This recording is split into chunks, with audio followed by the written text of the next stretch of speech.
All right, that's what's happening in academia, okay? They've got the video game, and they say, I got it, I'm in control, okay? That's what the professors are doing right now. It's like whenever they hit that roadblock and they know that they're wrong, you know what they say to the Christian?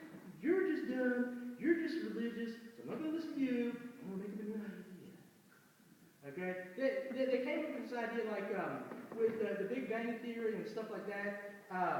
If the Big Bang happened and you have the law of gravity, shouldn't the bang stop at some point? Okay? And with these stars, how did the stars come about?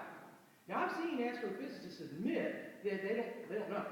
But they said that these clouds, which were like negative 300 degrees Celsius, okay, these freezing clouds just started having a lot of gravity. And the gravity shrunk the clouds and made fusion fireballs about 1 million times the size of the Earth. Okay, and then just billions and billions of them, okay? All these frozen clouds just turned into fireballs. Okay, well that wasn't really working, so then they came up with this idea of cosmic inflation. And they said there was nothing, and then there was something. It's like a little pin dot. And there was something within 1 second. This little something just popped out of nothing, and then it just became 99% of the universe. Okay, just poof. All right. Now, this comes to an idea that I have a big problem with, and it passes us real easily, okay? But what is nothing? Nothing. Nothing. Now, nothing is the lack of something. Yeah, we think we're trying to use our brains. We're trying to use our brains, and we start thinking about you close your eyes, it's like a dark, empty space or something, and you're thinking, okay, that's nothing. Maybe it's gray, maybe it's dark, or whatever. That's not nothing, because you're thinking of something. That's space. There's absolutely nothing. What can nothing make? Nothing. How long does it take nothing to make something?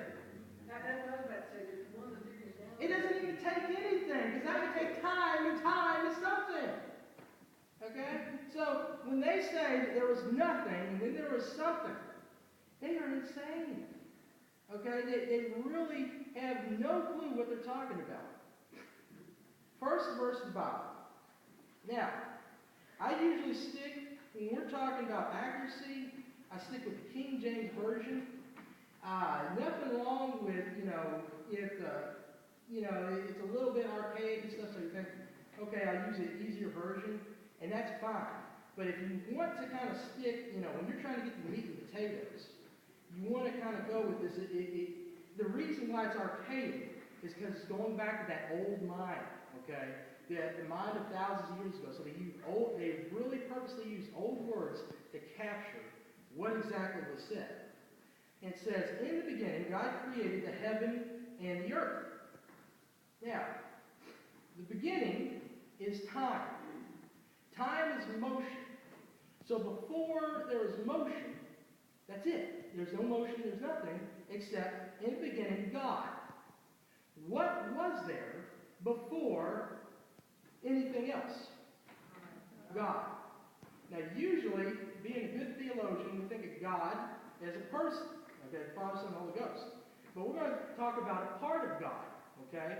Now, the part of God, His Spirit, His essence, His divinity. I'll use the word Godhead. Now, that confuses some people because you're thinking, all right, is this like a three-headed monster? The Godhead. Actually, think about this. Head of lettuce. Or a head of cheese. I think that is like the head of a boat. It's the mass or the substance. Okay? That head of lettuce. That substance of lettuce. Head of cheese. Substance of cheese. Okay? That was the only substance, was God. God is omnipresent. God is everywhere. There is nothing, which means it's not God in space. It's not God in emptiness. It's God.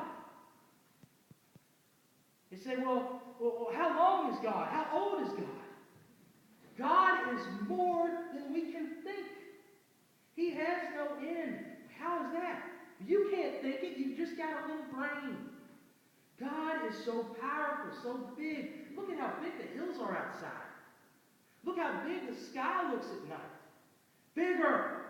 You go through the region. You go through the state. You go through the country. You go through the continent. You go through the whole globe. Bigger. You go through the whole planet, the solar system. You go through the whole galaxy. You go through the universe. You go farther. What's farther? I don't know. It's God. There was nothing God. It was just God. In the beginning, God created heaven and earth. It had to come inside. It was like he had to make empty space and make time. That's how it happened. It wasn't nothing. And so that's how we have to start. We have to start from the greatness. Instead of looking down at nothing and thinking everything came out of that, we look up at God and realize everything comes from God. The history of humanism, evolution, one thing you have to understand, these people do not like to identify themselves to you. I can say a lot of code words, and they'll just throw a little hissy fit and call themselves something else. You're like, okay, well, atheist. You're like, atheist is not a religion. Ha, ha, ha. We're not religious. Well, theism is not a religion. Ha, ha, ha. And you ask a Christian, okay, are you religious? And they'll say, no, I have a relationship. It's not a religion, it's a relationship. Okay, well, I don't have a bad hang-up about religion. It's just that everyone that doesn't focus on the religion that's brought to us from the Bible through that New Testament is usually going to be a bad religion. Okay? But the practice, the love of God, religion is just a discipline of love. Okay? The stuff that comes from Jesus and stuff that comes from God is good. We go back to it, though. The name of the religion is officially humanism. They even had something called the Humanist Manifesto. The word humanism comes out of the 1500s and the Renaissance. Now, we try to qualify it, we say secular humanism. But really, it's humanism. It's this idea that we are good enough to tell you what the truth is ourselves. Not just the fact that I need to freely pick, so that I know the right thing, that I'm responsible to go with the truth. That's what we think as Christians. I'm responsible to go with the truth. That's why I need the freedom to do this. But they go a little farther. They say, I'm going to determine. If I like it, then that's true. If I don't like it, that's not true. Okay? And so it comes from that idea. And so in the 1500s, they started testing that out a little bit. And they started, kind of going with their own reason. They said, hey, we believe in God and all this kind of stuff, but we just want to go our own way. And then as they started getting the 1600s, they started getting a little bit more skeptical. Okay? And also what happened was that as a lot of these religions started breaking up in Europe, what you had is you had the Catholic power, which was the government puts it there, so you better do it or else. And then you had some of these groups, like the Baptists and the Anabaptists, whose hearts were on fire for God, and they were saying, look, I'm going to get out of it, okay? I'm getting away. So you had the spiritual people get away. You had this other group that says, we're going to control everything. And then you had all this stuff in the middle, and the people in the middle started slipping out. And then they started saying, well, let's just not be religious at all. So slowly but surely, you had skepticism happen. Then in the 1700s, you had a group called textual critics. And what they were is they had gotten into the old philosophy, the old pagan philosophies, and started saying, you know what, maybe we ought to find something different because I don't think the Bible works. Let's test the Bible. And when textual criticism tests the Bible, they started going and saying, this is the word of man. They said it was the word of man. That's how they started off. It's like an unbeliever's Bible study. Let's just get together and look at this Bible and see what's wrong with it. Okay? That was their presupposition. And they were striving to come up with ideas to beat this whole belief in God thing. They had an idea called deism at that point. They said, okay, well, let's just put God off our here, maybe start things, whatever. And then they wanted to move on. So then now, they go in the 1800s, and you start coming up with evolution. Now, who was it that came up with the theory of evolution? Charles Darwin. That's what they tell you. Charles Darwin ripped off most of his information from his grandpa, Erasmus Darwin. He wrote a book called Zoonomia. Okay? And not only that, but you had a guy named Jean-Paul Lamarck who came up with his version called Lamarckism. This is good that you need to know this because they tell you, oh, we just studied in the laboratory and our ideas just popped right out. No, they didn't. They already denied God. They denied Jesus. They were just trying to come up with a good story. That was the whole point. They wanted to con you. So, they came up with these ideas about geology and biology. Okay? The geology, they called it the uniformitarian theory. And what it was, when they started studying the earth, if you go, you look at the side of the hill, you'll see that it's got all these columns. They said, I got it. Those columns took so long to build up, stack by stack. How long would it take dust to settle and eventually make a big old mountain? Okay? No, nobody was asking the question, was it really dust that was making a big old mountain? See, they had come up with this idea that they were trying to play off. And they came up with this idea called the geological column. And they said, okay, well, here's all these different stacks, and here's how old each column is. And if you find a hill and the column is different, well, that's just messed up. Here's what it's supposed to be. And we know it's supposed to be that because it's based off of the fossils. Now, how do they know how old the fossils are? Nope. They didn't have carbon dating in the 1800s. Yeah, and they guessed the simplest to the most complex animal. They came up with, in Darwin and Lamarck, they came up with these evolutionary ideas. So they said, all right, we know that these columns are just this old. And we know it because of the fossils. And then they come back and they say, we know that these fossils are exactly this old. How do you know? Oh, because the column. You know how, they must have found the perfect geological column all over the earth, right? No. You can find the stack, okay? In other words, the order of them, you can find them in 2 places on the entire earth. One in Nebraska and one in China. But even those stacks are about a mile deep, but the guy who started it, Charles Lyell, his idea was 100 miles deep. Okay, so it's actually not really there, and geologists admit that you're not going to get, a page out of a 30-volume encyclopedia. So basically, all this stuff is based on Lyell. Now, when they get to carbon dating and some of these other methods, what they do is they pick and choose. Yep. Okay? They've done carbon dating and found out that a living snail was 180,000 years old. Okay? But they decided they won't bring that up. It must have been a problem.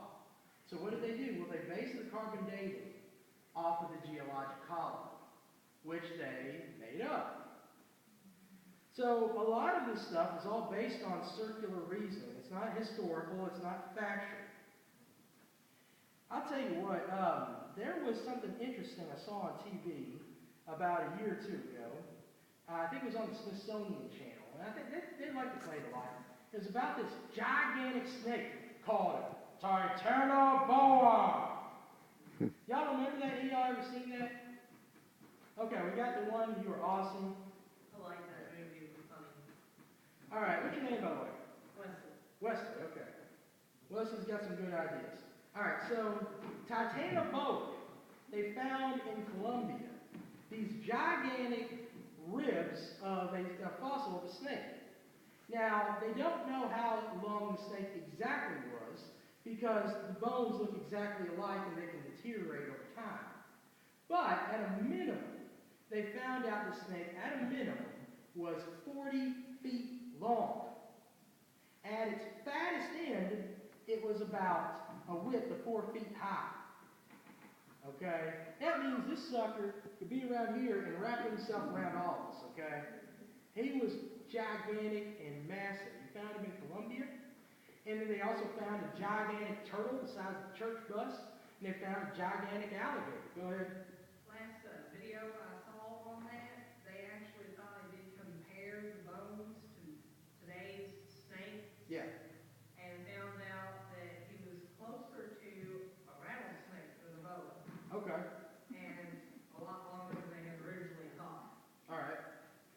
And this is interesting because this is a snake and a reptile. Now, are snakes cold-blooded or warm-blooded? Warm, huh? Cold-blooded, okay. If you have a snake that big, it's cold-blooded, are you going to need a little bit of heat or a whole lot of heat? A whole lot. If you had those giant reptiles in Colombia, Colombia is a hot place, you know it would have to be on an average, not just on a good day, on an average 15 degrees hotter to preserve Titanoboa and his buddy, Big Turtle and Big Alligator. Okay? In order to keep these guys cool, or keep these guys going, you had to keep them in a warmer climate. The whole climate had to be warmer. Now, this is also interesting to me because were there other big giant reptiles on this earth? No? Dinosaurs, there we go. And dinosaurs, where did they find dinosaur fossils? Everywhere. Now, some guys said, okay, dinosaurs are too big and they would need too much heat. So the dinosaurs must have been warm-blooded and they were all birds. Okay. And then I like, have a question. yeah. Then how does that explain the ones that had giant legs like the Tyrannosaurus that was a runner, not a flyer? Well, basically, with evolution, they believe that you give enough time, if they ain't got it right, just give them a couple more 100 million years, it'll fix itself. Just keep on giving them some time, just wait a couple more million years, it'll be okay. All right. But basically, what they would do is, and here's my point, if these reptiles were around, and you say, okay, well, we have the snakes, and they really are cold-blooded, because, as he said, that one was like a rattlesnake. All right, well, guess what? That's cold-blooded.